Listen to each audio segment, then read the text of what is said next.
Se apresente, fala aí um pouquinho da sua história. Quem é o Dr. Murilo?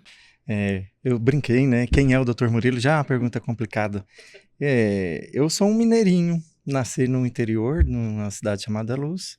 Depois fui para Uberlândia, onde eu fiz boa parte do segundo grau. O meu sotaque é bem de Uberlândia.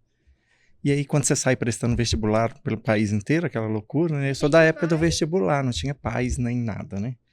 Aí eu passei em Goiânia, fiz o FG. E quando a gente estava terminando o FG, eu soube que existia o tal do serviço militar obrigatório. Eles foram lá e pegam. E eu vim para Brasília nessas condições, meio à força. Não vim muito feliz. Vim para fazer serviço militar obrigatório, fiquei na FAB 1 ano. Assim que eu saí da FAB, eu entrei na residência médica no São Vicente, que é o HPAP. E então eu fiz minha formação em psiquiatria no HPAP. E depois eu fiz mestrado na UNB. A oportunidade de dar aula na residência aconteceu logo depois que eu entrei no HFA. Foi tudo meio na sequência. Eu terminei a residência, passei no concurso de civil do HFA e eles estavam ressuscitando a residência que existia, depois parou por um monte de questões. E aí eu fui chamado para dar aula. E aí é uma coisa que aconteceu sem planejamento e que eu adorei e estou, assim, amando dar aulas. Uma grande responsabilidade formar novos profissionais, principalmente especialistas em psiquiatria, né? E hoje, por que a psiquiatria, doutor Murilo? Por que você acredita que foi essa escolha? Foi ao acaso ou foi proposital? Olha, foi um desafio, né? Naquela época, a psiquiatria era uma espécie de especialidade de quem não queria fazer medicina. Então, minha família ficou muito decepcionada quando eu escolhi fazer psiquiatria, né?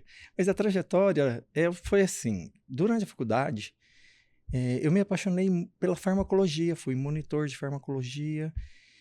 E eu entrei com a cabeça bem aberta na faculdade, queria conhecer todas as áreas, mas eu fiquei com aquilo de ser uma área onde a gente pudesse estudar muito farmacologia.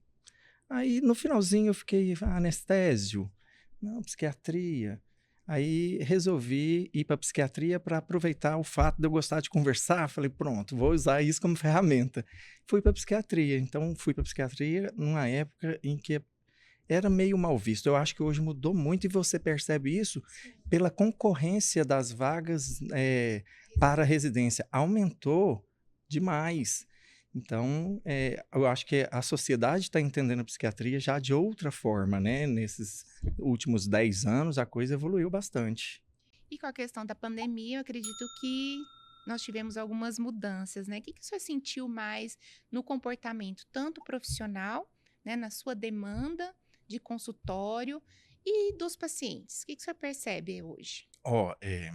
Se a gente estratificasse o meu público no consultório por profissão, antes da pandemia era um perfil.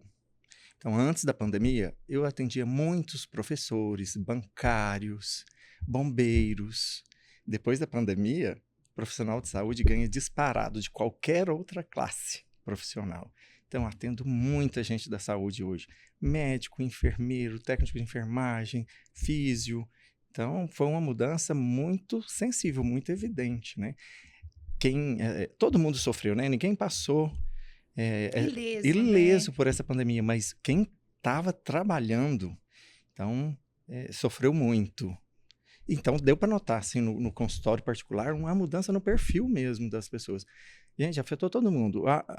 Quem atende psiquiatria infantil percebe o tanto que isso foi mais impactante para crianças e adolescentes. Então, foi uma mudança de padrão evidente, assim, indiscutível.